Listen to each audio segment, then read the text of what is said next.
সমস্ত কেন্দ্রীয় সরকারি সংস্থায় হচ্ছে প্রাইভেটাইজড, এমনকি ওল্ড পেনশন স্কিমও উঠে গেছে।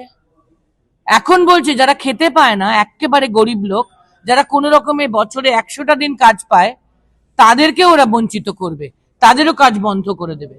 এবং মহাত্মা গান্ধী এনআরইজি এর নামে যে স্কিম, সেই স্কিম থেকে ওরা মহাত্মা গান্ধীজির নামও তুলে দেবে।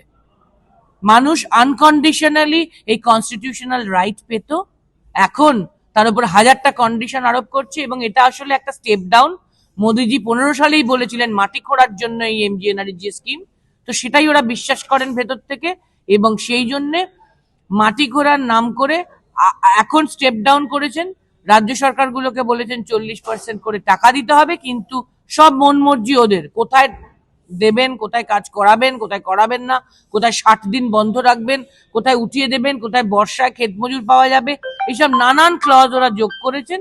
এগুলো করে ওরা চাইছেন যাতে মানুষকে বঞ্চিত করা যায়। এরপরে ওরা এই স্কিমটাই আর রাখবেন না।